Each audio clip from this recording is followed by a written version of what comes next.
Money has never made men happy, nor will it. There is nothing in its nature to produce happiness. The more of it one has, the more one wants. Benjamin Franklin. In deciding to live without money for a year, I realized I was not the only one who had issues with the monetary system. Shortly after I made my decision, I started seeing how the Occupy movement was starting on Wall Street, giving me a boost of encouragement that I was not the only one seeking a better way. As the movement spread, so did my motivation for finding an alternate route to abundance by spending an entire year without using money.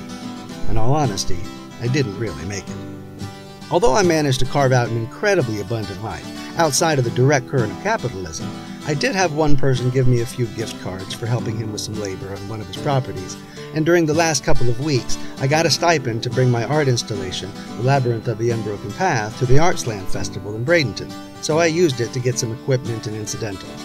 Plus, throughout the year and since, skeptics have been quick to point out that money was still used as an ancillary provision in order to pay for my electricity and the food and the water I consumed and the infrastructure that I scurried around in. So any boasting I may do about living for a year without money is just a bunch of bluster. Yet, although it may not have been a perfectly executed experiment, I never claimed to be perfect. Why can't I just be imperfect? Why does your imperfection need to supersede mine? I know. As a matter of fact, the religion I grew up in is largely based on the notion that I am incredibly fallible, as well as all of the other humans I share this planet with. But though I may never reach perfection, I do strive for excellence. And while perfection would have been a full year of financial abstinence, without patting myself on the back too hard, I still have to say that 11 months without the direct use of money is still pretty excellent. A good majority of my food was provided by working with Transition Sarasota's Gleaning Project, where I would donate a few hours on Monday mornings to harvest the extra lettuce, kale, and other vegetables at a local organic farm so that it could be donated to the All Faiths Food Bank, which distributed it throughout the community to other financially challenged people who needed access to fresh food. After the harvest, the other volunteers and I would get to stuff a shopping bag full of fresh produce as thanks for our service, providing me with the healthiest diet of my life. Beyond that, I just got involved in my community and people fed me. I didn't even attempt dumpster diving until the 12th month, and that was pretty much just for fun. For housing, I helped a number of people on remodeling jobs, exchanging labor services for a place to stay. It's more than just a helping hand for a couple of days.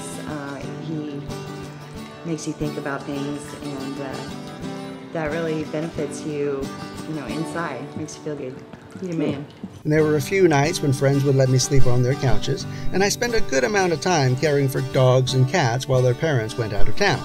And just for the heck of it, I spent a few relatively sleepless nights outdoors, just to get the full homeless experience. The really great thing about having nothing is that I've got nothing to lose. Now, I'll be the first to admit that the society in which I live is largely fueled by money. For the time being, there may be no escaping that. I'm only one man, and I do not have any grand delusions about changing the world overnight. I couldn't even make it a whole year without using the stuff myself. However, my experiment also caused me to look at the history of money, which largely consists of what we know of as human history, at least what we call civilization. The evolution of money was also intertwined with the evolution of the patriarchal hierarchies we've become so used to, and the story of how God put the whole thing in motion. For the last 10,000 years, our ideas on money, sex, power, and faith have been the building blocks of our culture.